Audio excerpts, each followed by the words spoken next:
അങ്ങനെ ആഗ്രയിൽ നിന്ന് രണ്ടാമത്തെ ദിവസം നമുക്ക് തിരിക്കാൻ സമയമായിരുന്നു. പക്ഷെ ആഗ്ര വന്നിട്ട് നമ്മൾ ആഗ്ര ഫോർട്ട് കാണാതെ തിരിച്ചു പോയാൽ ശരിയാകത്തില്ല. രാവിലെ 5:30 തന്നെ നമ്മൾ ആഗ്ര ഫോർട്ട് ചെന്നു. പക്ഷെ അവിടെ ചെന്നിരുന്ന് ആലോചിച്ചപ്പോഴാണ് നമ്മുടെ ട്രെയിൻ 6 മണി 6:15 വരും. അപ്പോൾ നമ്മൾ ഓർത്തു ആഗ്ര ഫോർട്ട് റെയിൽവേ സ്റ്റേഷനിൽ പോയി ടിക്കറ്റ് എടുത്തിട്ട് വീണ്ടും വന്ന് ആഗ്ര ഫോർട്ട് കാണാമെന്ന്.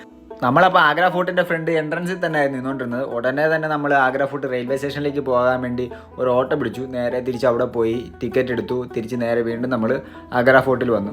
ആഗ്ര ഫോർട്ടിൽ കയറുന്നതിന് 50 രൂപയാണ് ചാർജ് വരുന്നത്. പിന്നെ നമുക്ക് അവിടെ ക്ലോക്ക് റൂമുണ്ട്. നമ്മൾ ഇത്ര ലഗേജ് 7 കിലോയ്ക്ക് മേളിലുണ്ടെങ്കിലേ നമുക്ക് അവിടെ ലഗേജ് വെക്കാൻ പറ്റത്തുള്ളൂ. അങ്ങനെ 50 രൂപയുടെ ടിക്കറ്റ് എടുത്ത് നമ്മൾ കയറി. നമ്മൾ 1-ാം തീയതി കയറിയെന്ന് തന്നെ പറയാം. അവിടെ ആദ്യമായിട്ട് അന്ന് രാവിലെ കയറിയത് നമ്മളായിരുന്നു. അപ്പോൾ ദൈവമേ, അന്ന് അവർക്ക് കുറേ കച്ചവടം കിട്ടിക്കണേ, അല്ല അവരെന്നെ പ്രാകും. അങ്ങനെ നമ്മൾ ആഗ്ര ഫോർട്ട് കയറി കണ്ടു. അന്ന് നമ്മൾ അവിടെ മൊത്തം ചുറ്റിക്കറങ്ങി. നമ്മൾ മാത്രമുള്ളായിരുന്നു. അത് രാവിലെ ആയതുകൊണ്ട് ഫസ്റ്റിൽ ഞാൻ തന്നെ ആയതുകൊണ്ട് വേറെ ശല്യങ്ങളോ അല്ല വേറെ ആൾക്കാരോ ഒന്നുമില്ലായിരുന്നു. കാം ഫുള്ളായിട്ട് നമ്മൾ ആഗ്ര ഫോർട്ട് മുഴുവൻ കണ്ടു. പിന്നെ ഇതിൻ്റെ ചരിത്രം പറയുവാണെങ്കിൽ ചരിത്രമൊക്കെ അവിടെ ഇരിക്കട്ടെ, അതല്ലല്ലോ കാര്യം. അങ്ങനെ വന്നപ്പോൾ നമ്മൾ നേരെ അവിടെ നിന്ന് ടാറ്റ കൊടുത്തു. ഇവിടെ ഇരുന്നായിരിക്കും അവരെല്ലാവർക്കും ടാറ്റ കൊടുക്കുന്നത്, രാജാവും രാജ്ഞിയൊക്കെ. എനിക്കറിയില്ല, എന്നാലും ഞാൻ അവിടെ നിന്ന് ടാറ്റ കൊടുത്തു. അവിടെ കുറേ നേരം കറങ്ങി നടന്നു, കുറേ വീഡിയോസൊക്കെ എടുത്തു, കുറേ ഫോട്ടോസൊക്കെ എടുത്തു. അതിമനോഹരമായ ഒരു ആഗ്ര ഫോർട്ടാണ് കണ്ടുകൊണ്ടിരിക്കുന്നത്. ഇതൊക്കെ ഇവിടെ എന്തോ കൂട്ടിയിരുന്നതാണെന്ന് തോന്നുന്നു, അറിയില്ല.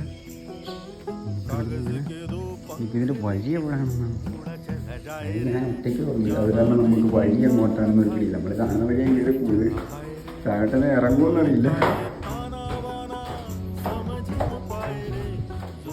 നമ്മളെവിടെ എത്തിയിട്ടുണ്ട്. അപ്പം നമ്മുടെ സ്പെഷ്യലായിട്ട് ഷൂട്ടിംഗ് ആണ് ഈ നടന്നുകൊണ്ടിരിക്കുന്നത്. ഞാനൊരു സന്തോഷ് പണ്ഡിതാണ്. ശരിയാണ്, ഒറ്റയ്ക്ക് യാത്ര പോകുമ്പോൾ ഒരാൾ സന്തോഷ് പണ്ഡിത്താവും. ഞാൻ തന്നെ ക്യാമറ വെക്കുന്നു, ഞാൻ തന്നെ ആക്ഷൻ പറയുന്നു, ഞാൻ തന്നെ കട്ട് പറയുന്നു, എല്ലാം ഞാൻ തന്നെ. അങ്ങനെ ആഗ്ര ഫോർട്ടിൻ്റെ മനോഹരമായ കാഴ്ചകളൊക്കെ കണ്ട് നമ്മൾ നേരെ തിരിക്കാൻ പോകുന്നത് ജയ്പൂരിലേക്കാണ്. അപ്പോൾ ജയ്പൂരിലേക്ക് തിരിക്കാൻ വേണ്ടി നമ്മൾ നേരെ റെയിൽവേ സ്റ്റേഷനിലേക്ക് പോവാണ്. നമ്മൾ നേരത്തെ ടിക്കറ്റ് എടുത്ത് വെച്ചുകൊണ്ട് ടിക്കറ്റ് എടുക്കേണ്ട ടെൻഷനൊന്നുമില്ല, നേരെ ഓടിച്ചെന്ന് ട്രെയിനിൽ കയറിയാൽ മതി. അങ്ങനെ നമ്മൾ റെയിൽവേ സ്റ്റേഷനിലേക്ക് പോകുന്ന വഴിയാണ് നിങ്ങൾ കണ്ടുകൊണ്ടിരിക്കുന്നത്. ആഗ്ര റെയിൽവേ സ്റ്റേഷൻ്റെ തൊട്ടടുത്ത് തന്നെയാണ് ആഗ്ര ഫോർട്ടും. അപ്പോൾ നിങ്ങൾ ആഗ്ര ഫോർട്ട് കാണാൻ പറ്റുന്നുണ്ടെങ്കിൽ ആഗ്ര ഫോർട്ട് റെയിൽവേ സ്റ്റേഷനിലാണ് ഇറങ്ങുന്നതെങ്കിൽ ഫസ്റ്റിൽ ആഗ്ര ഫോർട്ട് കണ്ടിട്ട് നിങ്ങൾ നേരെ താജ്മഹലിലേക്ക് പോവുക.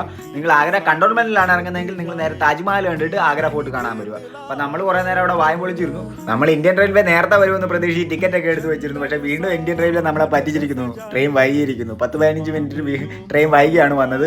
അതുകൊണ്ട് നമ്മളവിടെ കുറേ നേരം വായും പൊളിച്ചിരിക്കേണ്ടി വന്നു. അങ്ങനെ വായും പൊളിച്ചിരിക്കുമ്പോഴാണ് നമ്മുടെ ഒരു കൂട്ടുകാരനെ കണ്ടത്. അവനെ ഒന്ന് മെൻഷൻ ചെയ്തേക്കും. അപ്പോൾ അതുകൊണ്ട് ഇരിക്കുന്നത് ഞാൻ പറഞ്ഞ ആൾ, അവനും ആ ട്രെയിൻ നോക്കിയിരിക്കുന്നു, ഇവിടെ ഞാനും ഈ ട്രെയിൻ നോക്കിയിരിക്കുന്നു. അങ്ങനെ അവിടെ ആ ട്രെയിൻ നോക്കിയിരിക്കുന്നത് ഞങ്ങൾ രണ്ടുപേരുമാണ്. അവസാനം നമുക്ക് ജയ്പൂരിലേക്ക് പോകാനുള്ള ട്രെയിൻ വന്നു. നോർത്ത് ഇന്ത്യയിലെ ട്രെയിൻ ആയതുകൊണ്ട് നമ്മൾ കുറച്ച് ഭയന്നു. പക്ഷേ നമുക്ക് ഒരു കുഴപ്പമില്ലാതെ നല്ല ഫ്രീ ആയിട്ടുള്ളൊരു ബോഗിയും നല്ലൊരു സീറ്റും കിട്ടി. നോർത്ത് ഇന്ത്യയിലേക്ക് യാത്ര ചെയ്യുന്ന എല്ലാവരുടെ ഒരു പേടിയായിരിക്കും, ട്രെയിനിൽ അധികം തിരക്കായിരിക്കും, എങ്ങനെയായിരിക്കും, എന്തായിരിക്കും എന്നൊരു ടെൻഷൻ. പക്ഷേ എനിക്ക് ആ ടെൻഷൻ ഇല്ലായിരുന്നു. കാര്യം ഈ കാണുന്നത് സീറ്റ് കിട്ടിയതിൻ്റെ സന്തോഷമാണ്. ഞാൻ ഭയന്നിരുന്നു, പക്ഷേ സീറ്റ് കിട്ടിയപ്പോൾ സന്തോഷം മാറി. പിന്നെ ഈ ഭയ്യ മനോജ് ഭയ്യാണ്. മനോജ് ഭയ്യൊക്കെ ആയിട്ട് നമ്മൾ കുറച്ച് നേരം സംസാരിച്ച്. പുള്ളി വാരണാസിയിൽ നിന്നും ജയ്പൂരിലേക്ക് പോവുകയാണ്. പുള്ളി തമ്പാക്കൊക്കെ എടുത്ത് അടിക്കുന്നുണ്ടായിരുന്നു. പിന്നെ കുറേ നേരം പുള്ളി തമ്പാക്കൊക്കെ അടിക്കുന്നത് നമ്മളവിടെ കണ്ടുകൊണ്ടിരുന്നു.